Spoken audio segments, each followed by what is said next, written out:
bienvenue sur Radio Mans Opposé, votre chaîne 100% gardien. Pour cet épisode, nous partons près du Parlement de Bretagne pour rejoindre le Roison Park et les gardiens du Stade Rennais. C'est le Club par Club, votre série de l'été sur les gardiens de Ligue 1 pour préparer sereinement la saison 2020-21.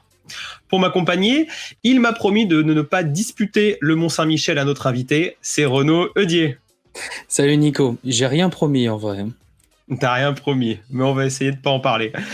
Et pour parler des Rouges et Noirs, j'accueille Arthur Niel, un spécialiste du club, chroniqueur à Radio Roison, notre spécialiste du Stade Rennais FC. Bonsoir les gars, merci beaucoup de l'invitation, Nico, Renaud. Ouais, faut pas discuter du Mont-Saint-Michel là, franchement, on parle pas de ça. C'est un sujet de conflit, Et Arthur, du coup, c'est quoi l'actu de Radio Stade de la Route de Lorient, comme on disait dans les années 2000 ? C'est ça, Radio Roison. Voilà, pour faire court, c'est Radio Roison. Ça existe depuis 4 ans maintenant. On lance notre 5e année cette année.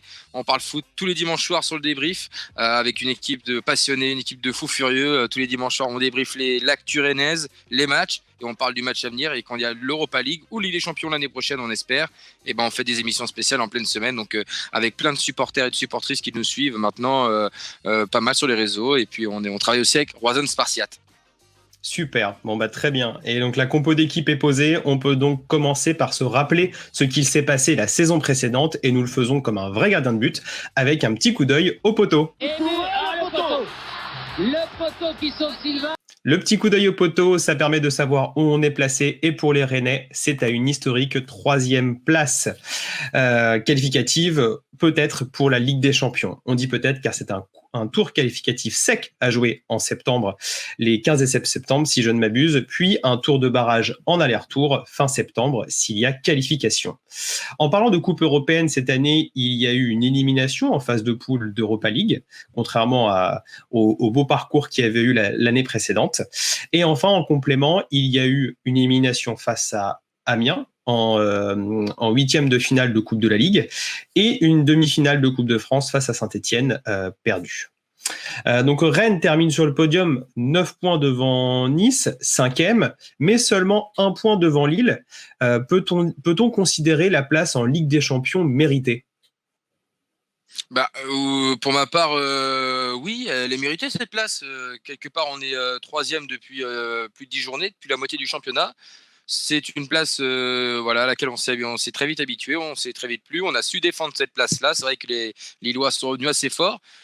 Tout de même, il faut dire que Lille s'est bien défendu tout de même pendant la période de confinement, à dire qu'on n'avait pas joué Paris en match retour, mais Paris, on a gagné contre Paris dès la 2e ou 3e journée.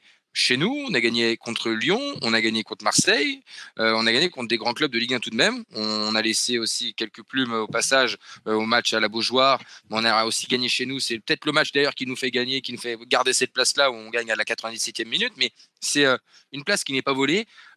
Si on avait été 3e juste avant le confinement, ça aurait été un petit hold-up, mais être présent depuis la moitié du championnat 3e, j'estime que c'est totalement mérité. Il n'y a pas de débat là-dessus. En effet, et donc par la suite, on va parler des gardiens en Ligue 1. On a Edouard Mendy qui a fait 24 matchs, on a Romain Salin qui a fait 4 matchs.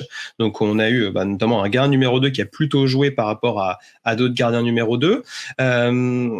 On a donc du coup un Stade Rennais qui finit 2e meilleure défense ex-aequo avec le Paris Saint-Germain, 24 buts pris, 9 clean sheets. Je rappelle, le record est à 12, 78% d'arrêts pour Edouard Mendy, ce qui le place 3e dans la hiérarchie des gardiens. Et enfin une 6e place au note l'équipe avec 5,58.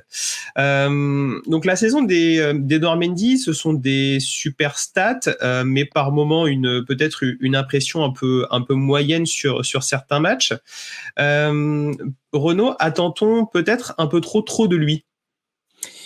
Je ne sais pas si on attend trop de lui. Moi, je pense surtout qu'on a vu une saison qui a été parfois un peu tronquée de Mendy, qui n'a pas démarré la saison, qui s'est blessé pendant la saison. Donc, ça est difficile de visualiser Mendy sur la continuité.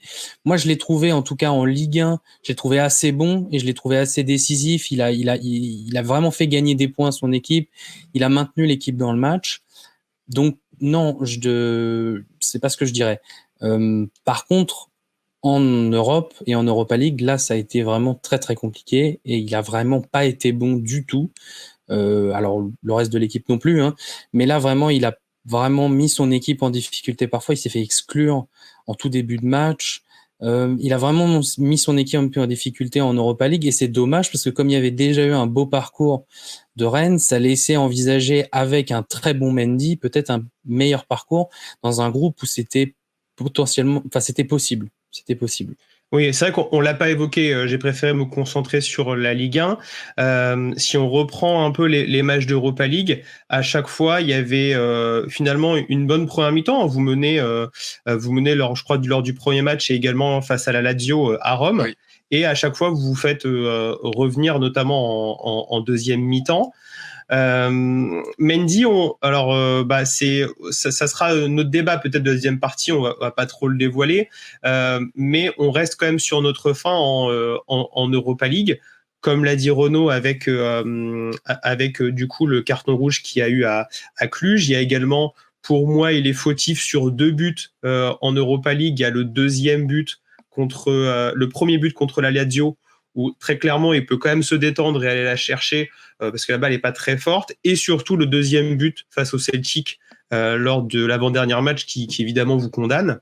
Comment on voit la première saison du côté des Rennais de Mendy?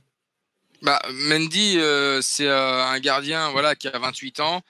En niveau expérience Ligue 1, il n'en a pas tellement en fait. Faut dire qu'il a été révélé à Reims. C'est un gardien qui arrive un petit peu sur le tard.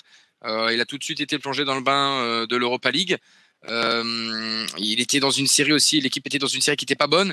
10 matchs sans victoire. On a vraiment galéré à sortir de ce bourbier parce que c'était une galère. Voilà, il n'y a rien qui réussissait à l'équipe. Forcément, il a eu un carton rouge et des exclusions et il a eu des buts pour lui. Mendy, toutefois, il a su se reprendre. Je trouve qu'il a commencé assez bas, mais il monte en puissance. Match après match, il faisait de meilleures performances et ça s'est vu, ça s'est ressenti parce que Rennes encaissait moins de buts. Rennes était beaucoup plus serein derrière et le début de saison, c'est vrai qu'on pouvait s'attendre à quelque chose de bien plus catastrophique, mais c'est une saison qui, comme disait Renaud, très, très bien, s'est tronquée un petit peu. Cette saison est un petit peu mitigée.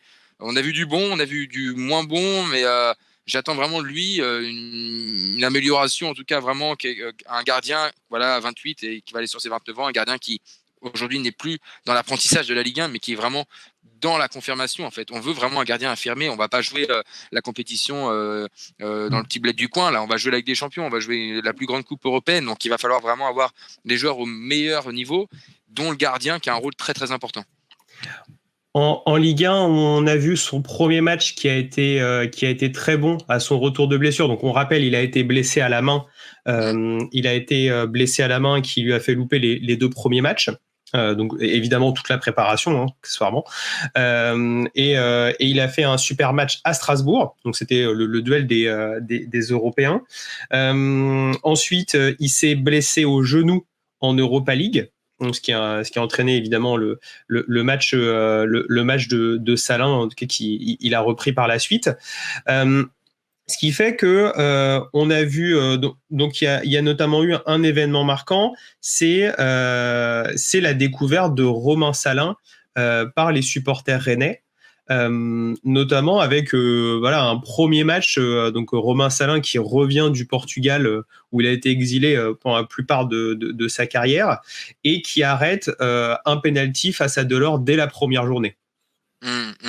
Quel souvenir. Et il faut dire aussi que pour celles et ceux qui ne le savent pas, que Romain Salin était un ancien de Rennes.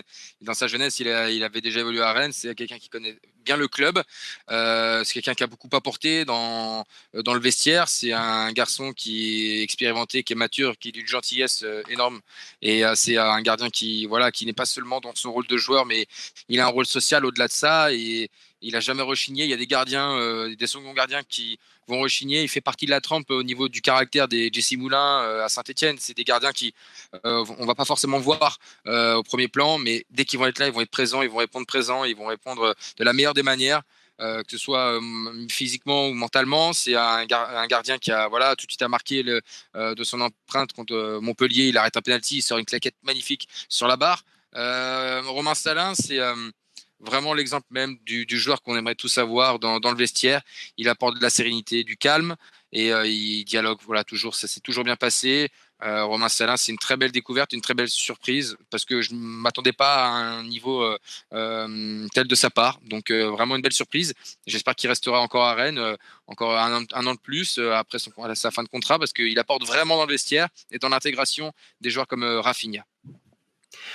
Et on se souvient en l'occurrence de sa déclaration que moi j'avais trouvé géniale après la première journée, où du coup il avait sorti le penalty de Delors et puis il avait été l'un des meilleurs de son équipe. Et il avait bien dit, donc très bien, j'ai fait un super match, mais c'est bien Edouard Mendy qui est le titulaire et qui va jouer cette année. Alors que finalement, donc Mendy, il n'avait jamais joué avec le Stade Rennais à ce moment-là. Et c'est vrai que l'état d'esprit est quand même exemplaire. Ah ouais, c'est sûr, les choses sont claires, hein, elles ont été posées dès le début de saison. Il faut savoir que Olivier Létang, en début de saison, était toujours président. C'est quelqu'un qui aime les choses posées, c'est quelqu'un qui était très pragmatique. Il a tout de suite expliqué les choses. Romain Salin ne venait jamais en premier gardien. Et de là à dire avoir une sortie comme ça dans les médias, je trouve ça vraiment remarquable, comme tu dis. Il sait rester à sa place. Il est là au service de l'équipe et il a très bien compris. Ça se ressent en fait. On sent que c'est la fin de sa carrière aussi. Il n'a pas envie de se prendre la tête. Et il est là pour être au service du club, au service de ses coéquipiers. Il l'a fait remarquablement. Et s'il est amené à refaire l'intérim, franchement, ce sera avec plaisir. Mais j'espère pas, parce que Mendy, j'ai envie de le voir quand même s'exprimer. Mais en tout cas, je sais très bien qu'il le fera de la plus belle des manières. En effet. Et enfin, on a également donc l'autre événement marquant de la saison en dehors de la saison de Mendy et de Salin, c'est les débuts du jeune Pepe Bonnet face à Cluj en Ligue Europa, dans un match improbable où Rennes finit avec 2 cartons rouges et Renaud qui s'est transformé en cauchemar pour le jeune. Ah oui, ça a été dur. C'est sûr que pour une première à 16 ans, c'était pas simple. Et on n'était clairement pas dans la meilleure configuration pour faire débuter un jeune gardien qui clairement n'a pas terminé sa formation. Voilà, ça s'est transformé en cauchemar. Il y a eu une erreur manifeste sur un coup franc où il s'est mal placé, il a mal placé son mur. On se souvient de l'image du coach des gardiens qui est derrière lui pour l'aider à le placer. Donc ça c'est pour le coup franc suivant. Oui, voilà, pour vraiment pour essayer de l'aider, mais ça a un peu donné l'impression du papa au bord du terrain qui aide son fils. Donc bon, pour un match professionnel, c'est pas extraordinaire comme image. Il a mis en difficulté son coéquipier sur une passe en entrée qui du coup fait une explosion supplémentaire. De Camavinga. C'était pas nécessaire, surtout Camavinga. On pouvait éviter qu'il sorte. Pour Rennes, c'est mieux. Donc non, ça a été très très dur pour lui. Donc on a vu des erreurs un peu manifestes et ça a pu donner l'impression qu'il sur les bases du football, il était pas dedans. Moi, je remets quand même dans un contexte psychologique où on parle d'un gamin de 16 ans pour rentrer dans un match comme ça d'Europa League, c'est vraiment pas simple. Donc on n'en a pas vu beaucoup de ce gardien. Effectivement, on a vu peut-être là le pire sur cette situation. Néanmoins, je me permettrai pas de juger de son talent basé uniquement sur ce match. Bien sûr, bah oui, c'est sûr. Moi, les amis, ceux qui reconnaîtront vont dire encore que je charrie, que je suis un peu dur, mais il faut savoir être exigeant. Je pense que Pepe Bonnet, c'est sûr, le contexte est affreux pour lui, la pression est énorme. Mais les bases sont pas là. C'est que on apprend à placer un mur, on apprend à se placer sur un coup franc à 13 ans, même pas. On apprend à parler à ses coéquipiers. Voilà, à l'entraînement, il fait les entraînements aussi avec le groupe pro. Il fait les préparations avec le groupe pro. Je mets le contexte du match à côté. Pepe Bonnet, il est 3e gardien, il a forcément du talent. S'il est là, c'est qu'il a du talent. Il a forcément des capacités qui sont là. Et ça, je le remets pas du tout en doute. C'est que Pepe Bonnet, j'essaie de séparer l'affectif en fait du match. C'est-à-dire que si Pepe Bonnet avait sorti le match de sa vie et avait sauvé Rennes sur ce match, on aurait dit tout de suite Pepe Bonnet à 16 ans, quel prodige extraordinaire, il va être le prochain gardien, il va peut-être remplacer Mendy d'ici quelques mois, d'ici quelques années. À l'inverse, il s'est passé totalement le cas contraire. C'est-à-dire que On a vu peut-être le pire, mais il faut savoir être aussi être dans l'analyse et dire les choses comme elles sont. C'est que il n'a pas été au rendez-vous. C'est malheureux parce que comme tu dis, c'est un gamin. Il devrait pas être là. Il devrait pas jouer ce genre de match. Et malheureusement, il faut savoir aussi dire les choses. C'est que il n'a pas été au rendez-vous malheureusement. Olivier Saurin, le coach des gardiens, lui a pas forcément donné non plus une image magnifique en se plaçant derrière lui, en faisant un peu le papa poule derrière, qui est pas forcément très pro.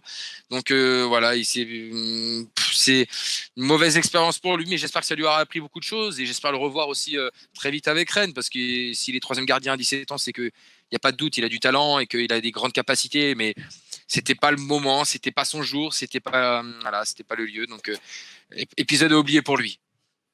Et justement, à oublier, du coup, on va oublier cette saison, hein, même si c'est une très belle saison, on va se projeter sur la saison qui vient dans le plongeon. Oh oui, Greg, il la sort.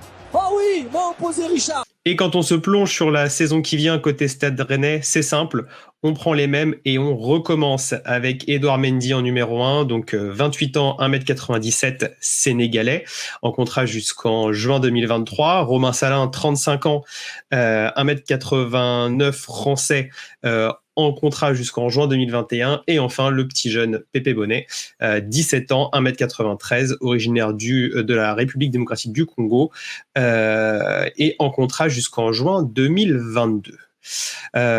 Et à noter également le départ de Rifi Mandanda, qui avait signé 4e gardien en février, et pas de chance, victime entre guillemets du Covid, et qui n'a pas été conservé à la fin de la première partie du mercato rennais. Donc son contrat n'a pas été renouvelé fin début juillet. L'un des si je m'abuse, l'un des frères de Mandanda, de Steve. Et donc l'entraîneur des gardiens, c'est Olivier Saurin, et le coach, c'est Julien Stéphan. On va pouvoir, après ces bonnes bases, ouvrir certains débats. Et le premier débat qui va nous permettre d'ouvrir un petit peu le profil technique de Mendy, c'est ce qu'on a évoqué, un très beau parcours en championnat, un parcours beaucoup plus difficile en Coupe d'Europe. La question est simple, Renaud, penses-tu que Mendy sera-t-il capable de réaliser une saison pleine en championnat et en Coupe d'Europe, si tu commences d'abord par son profil technique? Alors, déjà, Mendy, en termes de profil technique, déjà, faut repartir sur son profil athlétique. C'est quelqu'un de particulièrement grand. C'est un géant. Donc déjà, il a une envergure massive dans la cage, malgré un format plutôt longiligne. Ce qui est très impressionnant, c'est qu'il a une capacité à aller vite au sol qui est vraiment bluffante. Donc il a ce qu'on appelle la technique du chassé. C'est vraiment très impressionnant. Pourtant, pour un grand gardien, on pourrait dire que c'est compliqué, mais non. Et ça vient de plus en plus tendance. Beaucoup de grands gardiens qui sont très bons au sol, à l'image d'un Thibaut Courtois, par exemple. Et ce qui est très impressionnant, surtout chez Mendy, c'est qu'il a une poussée haute, vraiment très, très impressionnante, capable d'aller chercher le ballon très loin. Alors, son envergure l'aide, mais pas seulement. Il pousse vraiment sur ses jambes très fort et il est capable d'aller chercher loin. Ce qui fait que, du coup, quand il prend des buts un peu faciles, où il aurait pu la toucher, on se pose des questions sur justement, ça paraît bizarre parce qu'on sait qu'il peut aller la chercher. J'ai un peu des doutes parfois sur s'il a la même poussée basse aussi forte que sa poussée haute. Je suis pas sûr là-dessus pour le coup. Dans le jeu aérien, je l'ai trouvé pas mauvais, mais parfois je trouve qu'il y a des petites erreurs de prise de balle sur quand il va un peu au contact. Et c'est un peu dommage parce que vu sa taille, il devrait s'imposer. Et il devrait avoir une prise de balle un petit peu plus sûre. Donc là-dessus, c'est bien. Je trouve que sur son placement, il est plutôt pas mauvais, mais malheureusement, cette année, il a fait des vraies erreurs de placement et de déplacement, et surtout parfois des erreurs de prise de décision quand il a voulu défendre sa zone, par exemple, sur des centres où je pense qu'il compte beaucoup sur son envergure et sa poussée haute pour toucher le ballon.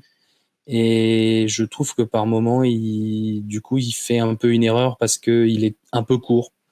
Et du coup, ça laisse une opportunité derrière pour marquer. Mais globalement, voilà, c'est un gardien qui est quand même assez vif, comme je l'ai dit, assez rapide au sol, puissant. Je le trouve assez puissant athlétiquement, qui a pas peur d'aller au contact sur les duels, tout ça.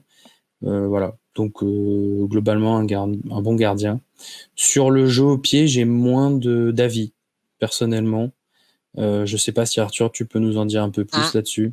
Le jeu au pied d'Edouard Mendy est moins léché qu'un Benoît Costil, ça c'est une certitude. Je dirais pas que c'est un de ses points faibles, c'est un point à travailler encore, mais je suis vraiment d'accord sur ce que tu viens de dire. Vraiment, point fort, rapidité au sol, c'est impressionnant, c'est bluffant. Et point faible, c'est les sorties aériennes. Clairement, l'anticipation est mauvaise sur beaucoup de ballons. Dans les sorties, parce que sa grande taille aussi, ça va pas le favoriser dans ses sorties, parce que tout de suite, dès qu'il va arriver dans les pieds d'un joueur ou en contact sur une sortie aérienne, il va prendre le dessus physiquement, et des joueurs plus frêles vont avoir une attitude un peu plus spectaculaire, à tomber, à aller vite au contact et tout de suite un petit peu simuler. Donc c'est pas forcément bien pour lui. Son placement est pas mal, mais ses sorties aériennes sont vraiment à travailler. Ça a été un point faible énorme cette année. Il nous a beaucoup embêté là-dessus, mais j'espère que ça va se travailler, parce que des garçons comme ça, les prises de balles, c'est de la confiance avant tout. Faut y aller, et voilà, il faut prendre son courage à deux mains. Je pense, comme tu dis, Renaud, c'est exactement ça. Et franchement, l'analyse, je te suis à 1000% là-dessus, c'est que il est courageux, mais je pense qu'il manque ce petit brin de confiance en lui, qui va faire que, hop, ça va devenir un gardien vraiment complet. Mais son jeu au pied est correct. De là à dire que c'est un très bon gardien jeu au pied, non. Voilà, on connaît mieux en France, mais c'est loin d'être le pire. Il faut travailler encore, mais c'est loin d'être le pire. Okay. Et Renaud, parce que vous évoquiez justement le fait qu'il a du mal dans la sortie aérienne, également pas même dans les sorties au sol, est-ce que ce serait pas un manque de motricité, une vitesse de déplacement qui est peut-être un peu moins élevée que d'autres gardiens? Moi, c'est ce que j'ai remarqué. Je sais plus quel but il a pris où il est arrivé en retard et il a pris et malheureusement du coup il a pris le but. Je pense qu'effectivement il y a un petit manque de vivacité, peut-être un manque de petits pas qui est très important quand on se déplace latéralement dans sa cage, et qui est très important en fait pour justement pouvoir se permettre de faire l'arrêt ou de faire l'arrêt, puisque on peut pas tout miser sur sa poussée. Descente horizontale. Voilà, et donc du coup qui est exceptionnel. Voilà, qui est exceptionnel, et effectivement je pense qu'il mise énormément dessus, et il a raison. Il faut toujours maximiser ses points forts, mais effectivement les petits pas de replacement sont importants, et là effectivement quand on est très grand, c'est là où on peut être pénalisé. C'est d'être légèrement plus lent à ce niveau-là, et ça peut occasionner effectivement des buts qui auraient pu être arrêtés en se déplaçant mieux, à défaut de mieux se placer. Parce que c'est pas vraiment son problème à Mendy. Je suis d'accord avec toi, ouais. Si on revient au débat, sera-t-il capable de réaliser une saison pleine en championnat et en Coupe d'Europe? Pourquoi on pose cette question? On l'a dit, il y a eu notamment, c'est à Lyon, le fameux match où Reine Adélaïde et Memphis se font les croisés et où Rennes gagne à la 87e avec le but de Camavinga. Faut se souvenir qu'il y avait eu le double arrêt de Mendy face à Cacré et Traoré. Et globalement, il avait sauvé le match. Il avait fait un match éblouissant, mais plus de mal en Coupe d'Europe. On a eu également des blessures. Arthur, est-ce qu'il serait pas peut-être un peu fragile? Non, je pense que c'est pour lui une nouvelle saison. C'est un autre club. Enfin, je veux dire, à Reims, il n'y avait peut-être pas les mêmes exigences, qu'à Rennes. On va dire que son début de saison, franchement, il manque de peau, quoi. C'est vraiment la poisse qu'il a eue. C'est que sur le reste de la saison, il est bien revenu de ses blessures. Je pense qu'il est costaud. Je pense que c'est vraiment. Je mets ça sur la malchance. Vraiment, je mets ça sur la poisse. Je pense pas que ce soit un gardien trop frêle. Je mets ça vraiment sur la poisse. Franchement, sur ça, je dirais que le garçon est costaud, et au contraire, je pense qu'il est assez gaillard, quoi. Très bien sûr. Donc ok, on sera vigilant sur Mendy année 2 en Bretagne. Alors, ensuite, on voulait évoquer également son numéro 2 et son numéro 3, parce qu'il y a une question qui se pose. Si on reprend les gardiens que l'on a vus tout à l'heure, on a donc Romain Salin, 35 ans, on a Pépé Bonnet, 17 ans, avec un Romain Salin donc qui sera en fin de contrat à la fin de la saison. La question qu'évidemment on peut se poser, et on s'est posé également pour d'autres équipes, faut-il privilégier le développement la saison de Salin ou le développement de Bonnet, notamment dans les matchs que tu peux jouer en Coupe de la Ligue, dans d'autres matchs. Rennes aura encore beaucoup de matchs avec forcément une Coupe d'Europe s'ils ne sont pas qualifiés en Ligue des Champions, ils sont en Europa League. Qu'est-ce que tu en penses, Arthur ? C'est une question délicate et en même temps, Salin, est irréprochable sur l'année. Surtout, il a été irréprochable. Il va forcément avoir moins de peps qu'un Pépé Bonnet. Pour ma part, je dirais plus vers le banc de Pépé Bonnet, mais vigilance tout de même. Pépé Bonnet n'aura pas de troisième chance. Il a eu une chance qui, malheureusement, ça ne lui a pas souri. Il y aura une deuxième chance cette année, je l'espère, parce qu'il y aura énormément de matchs en Coupe de France, en Coupe de la Ligue. Et ce sera le moment de le lancer, surtout en Coupe de France, je dirais. Vraiment, s'il y a un garçon à lancer, ce sera la Coupe de France, ce sera pour Pépé Bonnet, j'espère. Et il n'y aura pas de deuxième chance. Il ne faudra pas qu'il se trouve ce jour-là, parce que le monde professionnel est cruel et ça va très vite. Et au contraire, s'il fait une très bonne prestation, il aura encore plus de temps de jeu.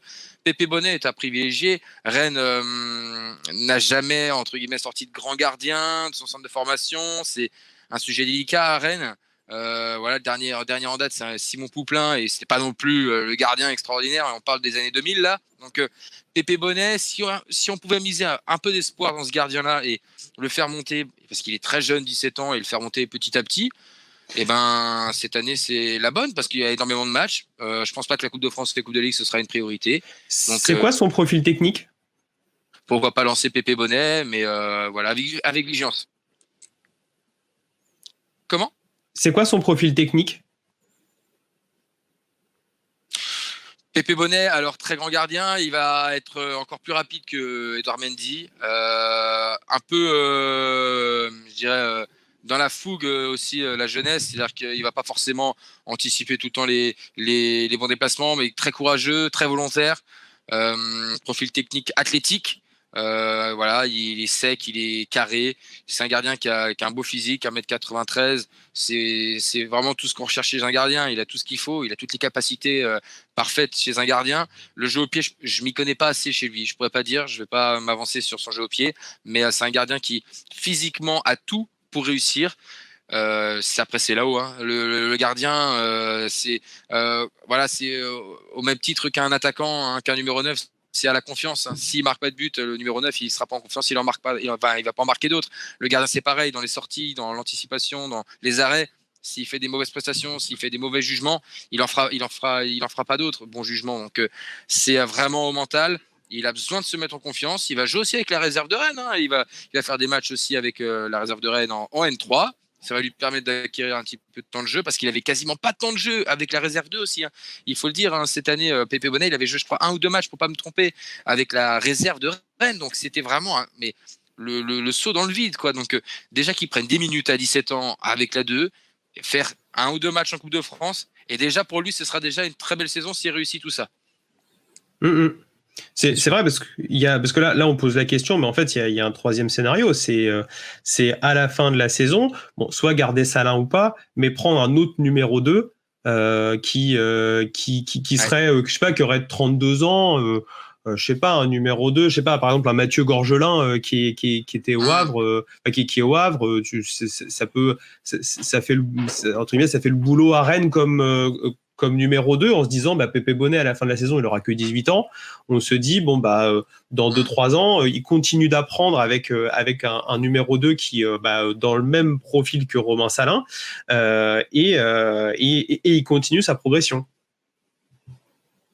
J'espère qu'il passera de 3 à 2, c'est tout ce que je lui souhaite. À 18 ans, s'il est deuxième gardien au Stade Rennais, c'est qu'il y a vraiment des espoirs en lui, et qu'il risque d'être premier gardien d'ici quelques années. C'est tout ce que je lui souhaite. Si ça se passe comme ça et qu'il devient deuxième gardien à la fin de la saison, c'est vraiment qu'il aura réussi cette année-là.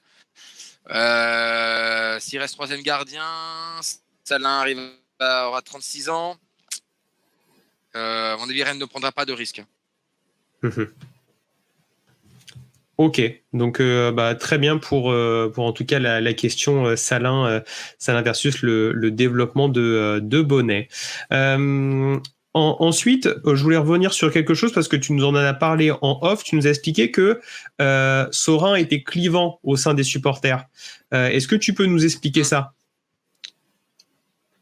Alors, c'était surtout la période Cluj, évidemment, où son comportement était loin d'être professionnel. Il a voulu rassurer, je le comprends. Il a voulu rassurer Pépé Bonnet, mais j'ai eu du mal. Ça a été très partagé au sein de la communauté rennaise.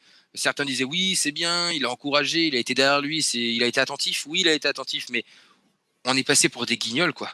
On est passé pour des guignols aux yeux de tout le monde. C'est-à-dire que 17 ans, 16 ans ou pas, bah, c'est la dure loi du jeu, c'est comme ça. Puis c'est une ligue européenne surtout. C'est que ça se voit pas que en France, quoi. Bah ouais, c'est clair, on est vraiment passé pour des guignols, quoi. Tout le monde se foutait de nous parce que putain, le mec, c'est pas placer un mur, c'est pas faire ci. Donc Saurin, pour moi, n'a pas eu le meilleur des comportements. Après, j'aurais pas aimé être à sa place non plus. Voilà, c'est facile de dire là tout de suite, mais Saurin, voilà, ça a été assez partagé sur la communauté rennaise. Il faut dire aussi que les Rennais ont été énormément attachés pendant des années avec Costil et Revel, Christophe Revel, excellentissime entraîneur des gardiens qui est parti à Lyon, Lyon qui a fait une recrue géniale. Voilà, Lyon, tant mieux. Enfin, chapeau parce que c'est pour moi le meilleur entraîneur des gardiens en France. Il n'y a pas photo. Et Christophe Revel, qui a formé Costil pendant des longues années. On parle d'Olivier Saurin, qui a pas eu une carrière de gardien qui était forcément incroyable sur le papier. Il a été aussi décrié beaucoup à Auxerre. C'est un entraîneur qui pourtant est apprécié au sein de l'équipe, au sein du staff. Et sur ce moment-là de l'année, c'est vrai qu'il a fait quand même, il avait pas fait l'unanimité. Moi, le premier. Ça s'est calmé ensuite. Voilà, aujourd'hui, on n'en parle pas du tout parce que c'est pas le sujet de discussion. Franchement, il y a beaucoup plus important que ça. Mais sur le coup, c'est vrai qu'Olivier Saurin avait été un petit peu sur le qui-vive au niveau des supporters et pas au niveau de la direction. J'en sais vraiment rien, mais au niveau des supporters, ça n'avait pas forcément été la grande joie, quoi. Ouais, ce qui est compréhensible, mais bon, tant mieux en tout cas que Saurin soit proche de ses gardiens et qu'il n'ait pas de problème comme on peut en voir dans d'autres clubs. Donc très bien sur. Il est bichonne, ses gardiens. Il est bichonne. Faut le savoir, c'est que c'est quelqu'un de justement très protecteur. Et il y fait très attention. Donc voire trop par certains côtés. Peut-être.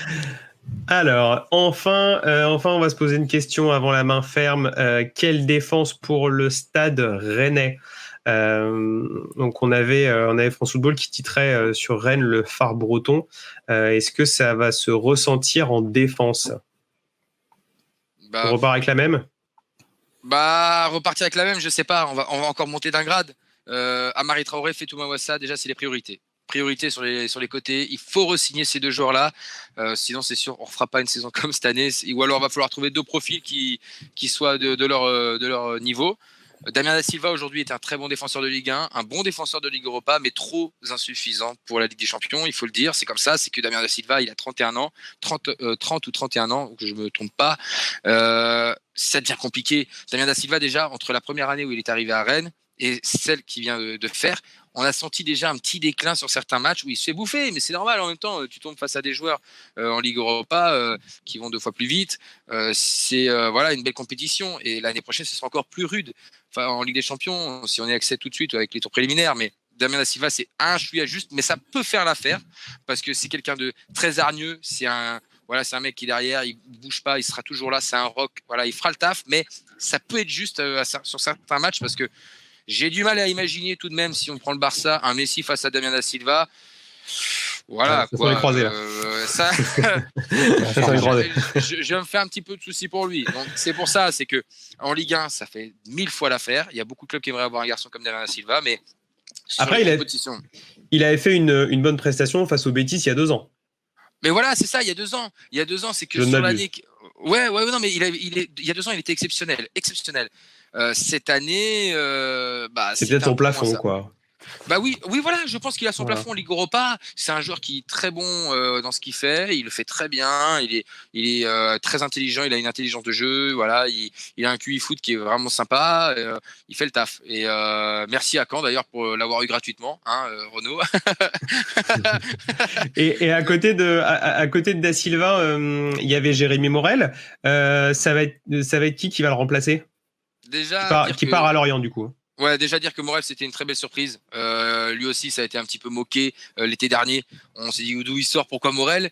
Et au final, il a fait le taf vraiment, vraiment bien. Qui pour le remplacer ? Est-ce qu'il faut lancer des jeunes ? Pour moi, il faut quelqu'un d'expérimenté. Il faut un vrai talent derrière. Il faut un mec qui a l'expérience européenne. Il y a des joueurs libres. Il y a, j'évoquais lors du la dernière mission Radio Roison, Robin Knorre, qui est à Wolfsburg, qui a fait énormément de matchs Ligue Europa, Ligue des Champions. Il y a un garçon qui s'appelle Mamadou Sakho qui arrive en fin de contrat.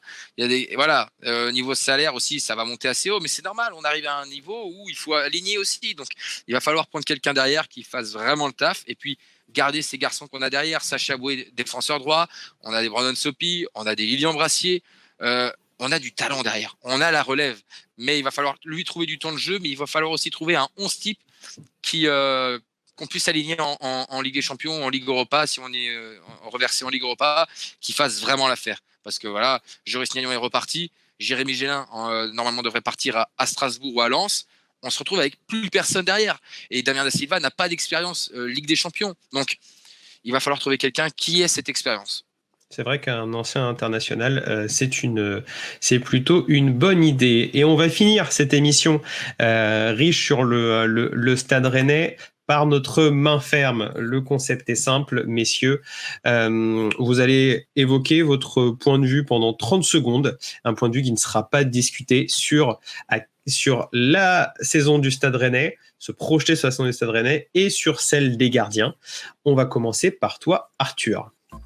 Eh ben c'est la relégation pour Rennes. Non, je rigole. Non, je rigole. Non, je vois bien Rennes. Je vois bien. Alors Rennes, ça va être la bataille parce que l'année prochaine avec Nice, ce sera vraiment une bataille pour la 3e place énorme. Marseille, je les vois un petit peu redescendre. Rennes, ce sera à mon avis 3, 4e ou 5e. Ce sera dans les 5 premiers, je pense. Je suis persuadé parce qu'on a les ressources pour.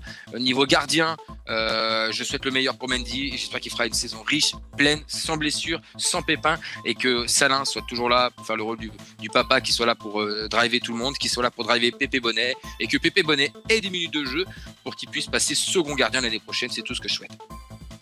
Très bien. Et pour toi, Renaud ? Alors moi aussi pour Rennes, je visualise un peu un top 5, un peu dans la continuité, dans la confirmation. Le club remonte, ça joue de mieux en mieux, donc j'y crois.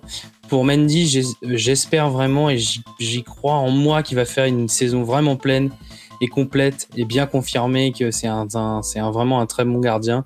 J'espère qu'on le verra mieux en Europe et qu'on le verra mieux performer en Europe. Et je pense que Pépé Bonnet va mettre un but de la tête. Voilà, c'est ça qu'il va faire. Ce sera du coup l'idole de Rennes. Amada, c'est ça. Voilà, grand classique. Ça marche à tous les coups. Hein. Grande carrière derrière, généralement. Comme donc, Grégory Vimbé et Ali Amada. Ah mais quelle histoire si jamais le scénario est à se répéter en Ligue des Champions, que Pépé Bonnet rentre et que là cette fois-ci il fasse un très gros match, alors là ce serait quelque chose. Tête décroisée dans le petit filet de Thibaut Courtois avec génial. Voilà, c'est ça. Non mais voilà, je pense que Rennes peut faire une bonne saison si effectivement tout le monde s'en donne les moyens et qu'il y a une équipe qui est prête à aller au combat. Super, merci Renaud, merci Arthur pour cette émission. Merci beaucoup. Avec plaisir, c'était l'épisode consacré au Stade Rennais du Club par Club de Ligue 1 de Radio Mans Opposé. N'hésitez pas à réagir si vous avez un autre point de vue que nous sur la saison à venir des Rouges et Noirs, et même à aimer l'épisode s'il vous a plu. Pensez également à écouter les autres épisodes qui sont sortis et à suivre la sortie des suivants dans les prochains jours en vous abonnant à la chaîne. Merci de nous avoir suivis et en attendant, nous vous souhaitons d'aller la chercher Mans Opposé. Ciao, ciao. Salut à tous.